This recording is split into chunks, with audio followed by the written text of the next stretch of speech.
Sveiki. Kalbamės su Arvydu Aksinavičiumi, ginčų komisijos prie socialinės apsaugos ir darbo ministerijos pirmininku. Šiandien vyko mitingas Kudirkos aikštėje.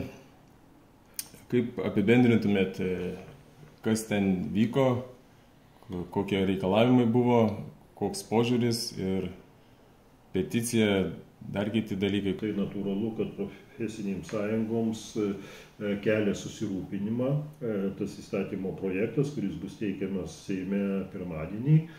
Ir dėl to profesinės sąjungos surengė protesto akciją prieš skurdinimą. Iš kitos pusės tai lygiagrečiai yra dabar Seime jau pateiktas įstatymo projektas dėl neįgaliųjų socialinės integracijos, kur tiesiog susišaukia su valstybės tarnybos įstatymu ta prasme, kad bloginama socialinė padėtis ir neįgaliesiems. Tai, kaip pasakyti, čia buvo vieningas mitingas protestuojant prieš tuos įstatymo projektus, kurie gali pabloginti žmonėms ir valstybės pareigūnam ir tarnautojam ir žmonėms su negalia jų socialinę gerovę. Tai kaip jūs sakote, mitinge buvo ir peticija pristatyta ir pateikta dėl reikalavimų, kurie konkrečiai yra nukreipti į reformą neįgaliųjų socialinės integracijos. Tai peticija, aš apie tą peticiją žinau ir tą peticiją yra parengusios būtent neįgaliųjų organizacijos. Ir kiek aš žinau, tai iniciatyva, kadangi sulaukiu paskutiniu metu pakankamai daug skambučių, nes daug metų man teko ir sveikatos srityje dirbti, ir socialinėje srityje, ir dalyvauti politikoje.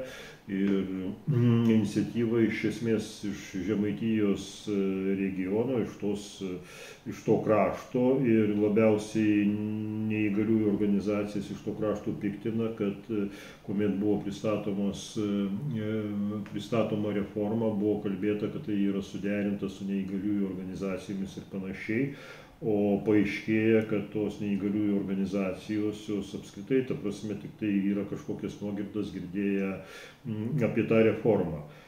Kas labiausiai jaudina neįgaliuosius, kiek aš suprantu, tai yra tai, kad reforma bandoma minimalizuoti medicininę dalį. Tai yra pagrindinis akcentas yra kreipiamas visai kitus kriterijus, kurie, suprantama, kad žmonėms su negalia tai yra svarbus, yra reikšminga, ir aplinka, ir aplinkos pritaikymas, tačiau juk negalia tai yra žmogaus sveikatos būklė. Ir pirmiausia, tą negalę turi nustatyti medikai, niekas kitas tos negalės nustatyti negali, o dabar pagal pateiktą vizija, tai medicininė dalis pastoviai bus mažinama su kiekvienais metais. Dabar pagal skaičiavimus ministerijos, jie padaryti ar nepadaryti, tai nežinau, bet jie yra tokie pateikti, kad dabar medicininė dalis sudaro 90% ir ją reikia etapiškai mažinti iki 60, 50, 40%. Aš neįsivaizduoju, kaip negalia gali būti sietina su kitais dalykais, o ne su žmogaus sveikata. Ir kas, kaip ne medikai, gali objektyviausiai įvertinti žmogaus ir esamą sveikatą, ir jo perspektyvos, ir jo galimybės. Tai yra viena jautriausių vietų reformos, ko labai neįgalieji baiminasi. Kita tai yra dabar savivaldybėse veikia socialinės paramos centrai, jie veikia pakankamai sėkmingai, taip, jiems trūksta pagalbos, tai trūksta ir finansinės pagalbos, ir pagalbos žmogiškaisiais ištekliais, bet kažkodėl tai, ta reforma labai keistai, taip jinai pateikiama neįvertinus, kaip dabar ta socialinė sistema funkcionuoja, kas joje yra blogai, kas joje yra gerai, ką reikėtų taisyti, ką reikėtų gerinti, kokios dabar teikiamos reformos gali būti perspektyvos ir prognozės ir kaip tai atsilieps neįgaliųjų geroviai.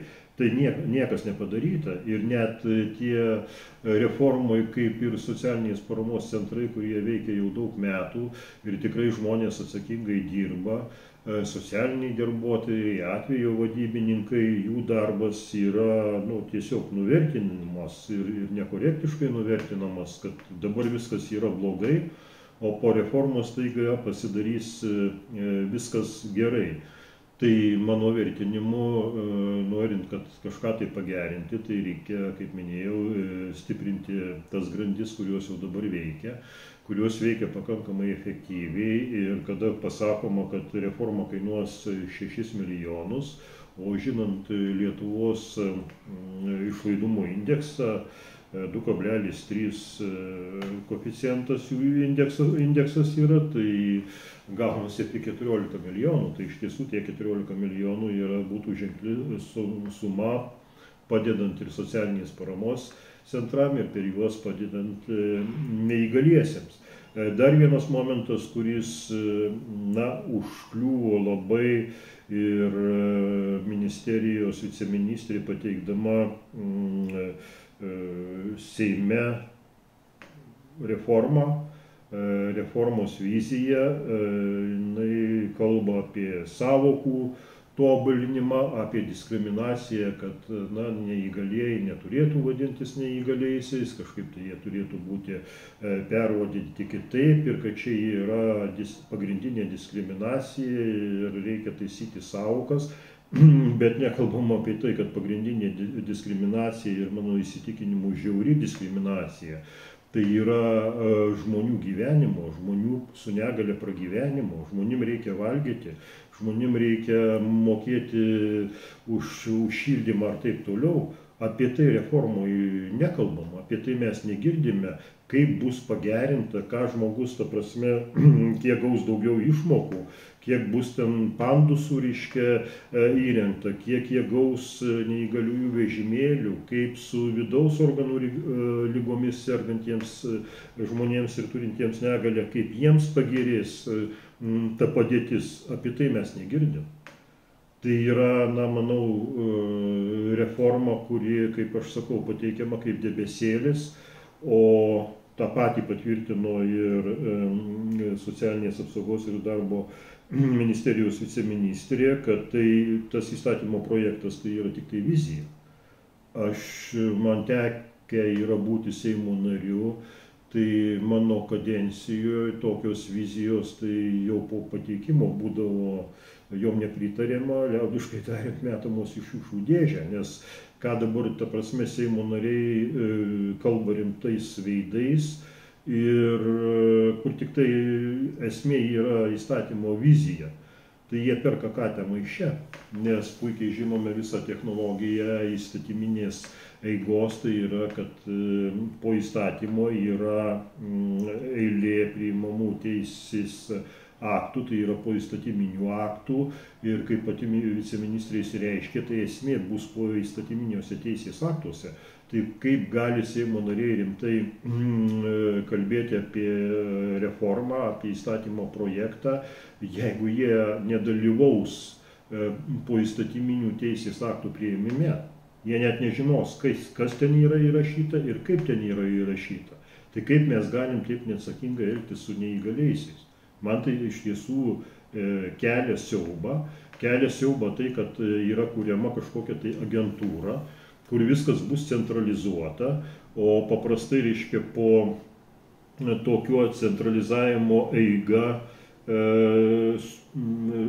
seka kitas etapas, tai yra centralizavimas, liberalizavimas ir po to galutinis momentas tai yra privatizavimas.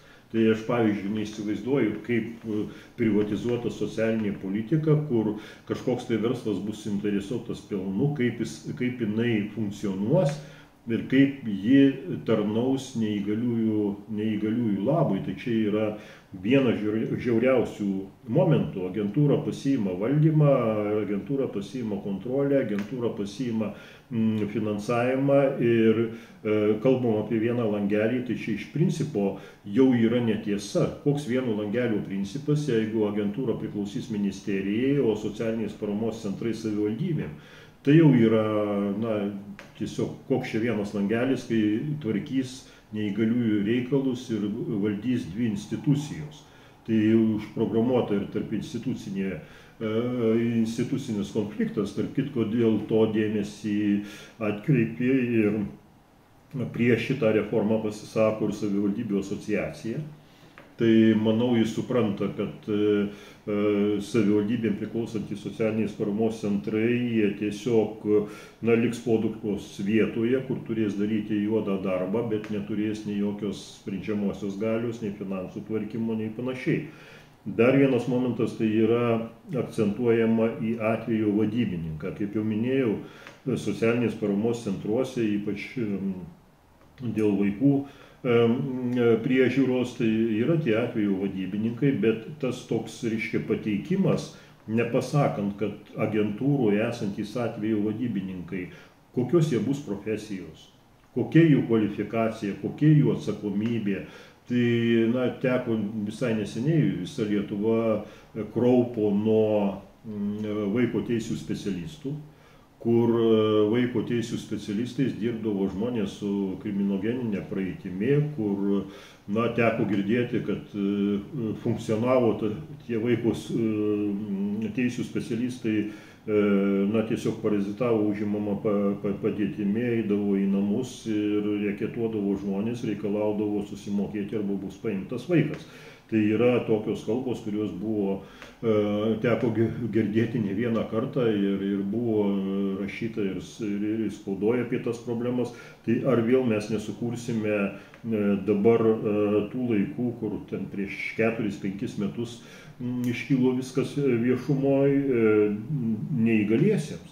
Ar tie atvejo vadybininkai iš tiesų netaps tam tikrais reketininkais. Ir čia kalbama ta prasme, kad NDT tarnyba yra labai korumpuota ir pateikimi STT duomenys, tai ar tokiu būdu dar mes labiau nepadidinsime korupcijos.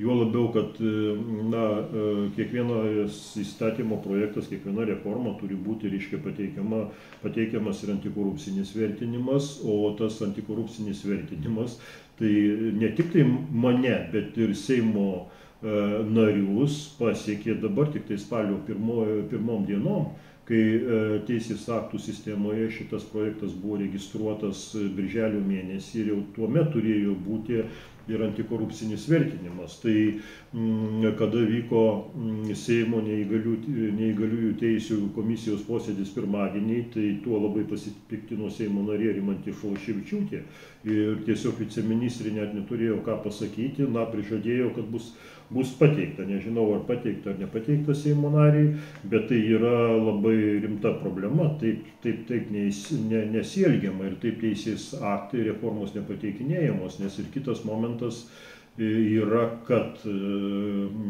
nepateikta ir lydimieji aiškinamieji dokumentai. Taip yra aiškinamasis raštas, bet tame rašte tik tai kalbama apie tai, kad viskas dabar yra blogai, o bus viskas kaip rojuje. Bet tais skaičiais, kuriais apeliuoja, į kuriuos ministerija, kuriuos pateikinėja ir Seimui, tai man jų asmeniškai neteko matyti, bet jie turi būti pateikti su įstatymo projektu. To nepadaryta.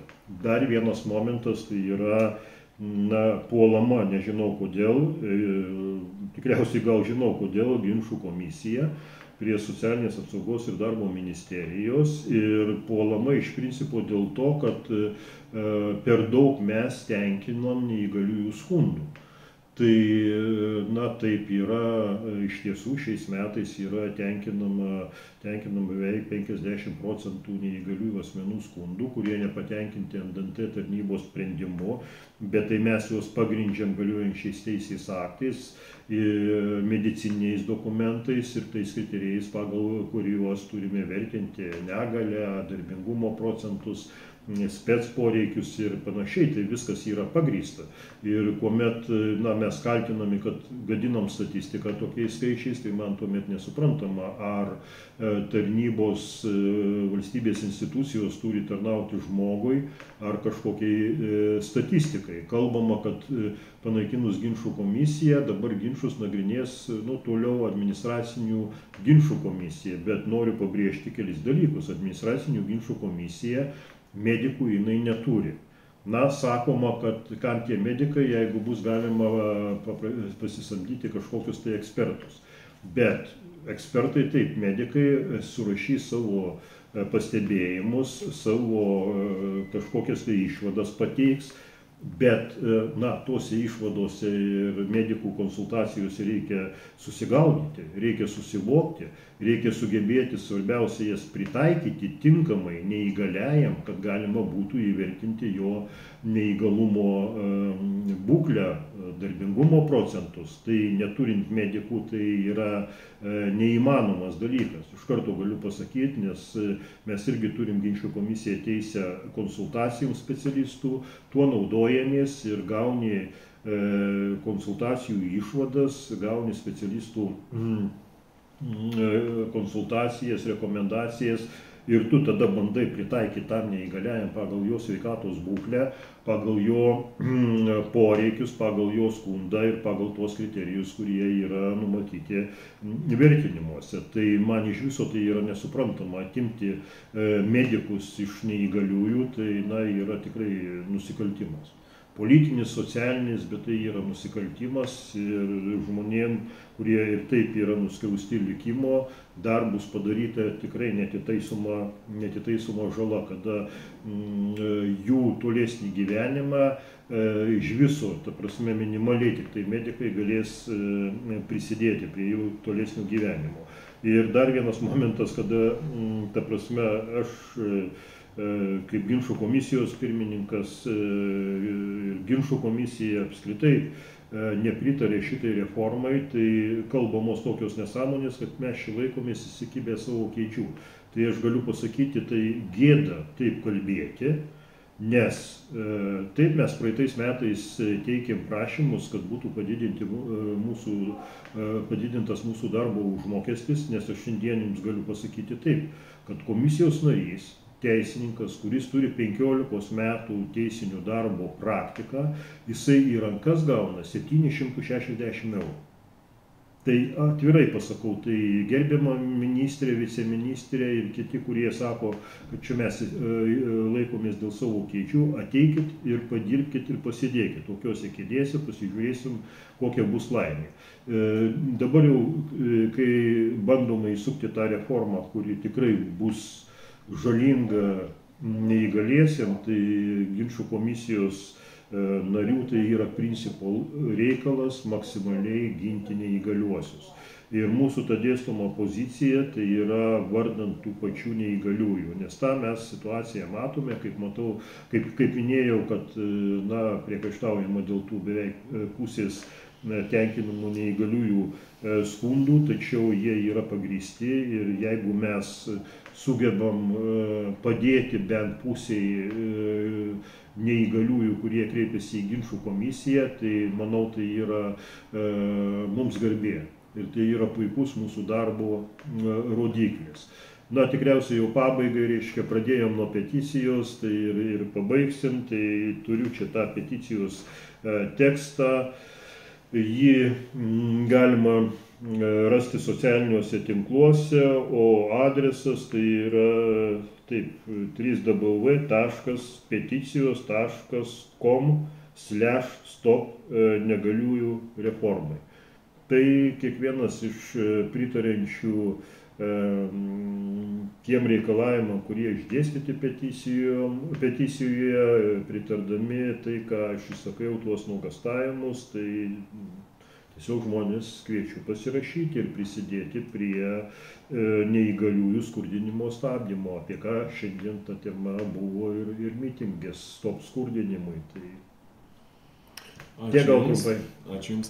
O dar norėčiau tada, ar tiek daug visko išvardinote, ar įmanoma tiesiog ant pirštų tos pliusus ir minusus šitos socialinės reformos suvardinti? Pliusų neįgaliesiem nėra.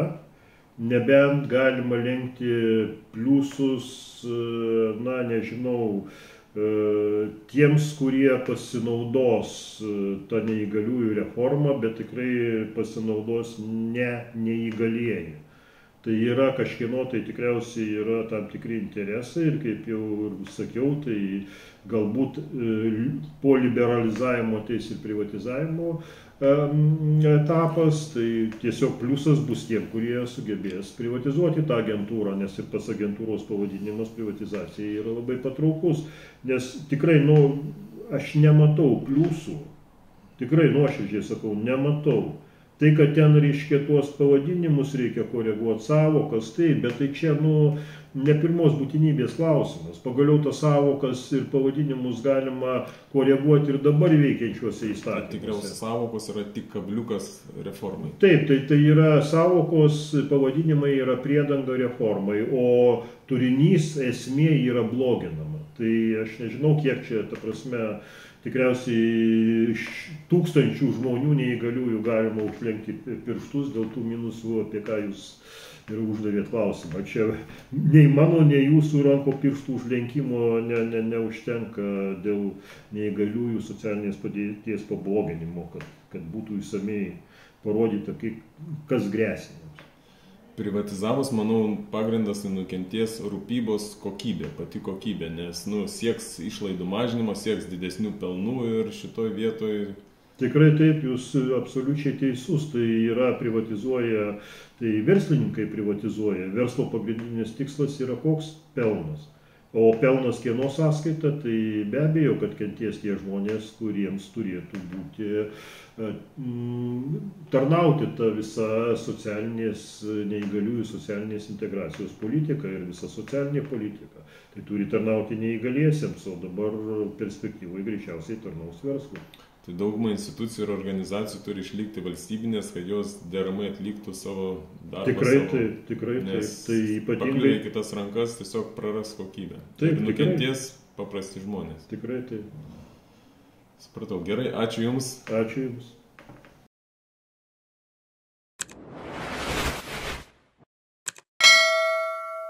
Mes dirbame Jums. Ačiū, kad remiate ir prenumeruojate TV Eteris YouTube kanalą. Prenumerata nieko nekainuoja.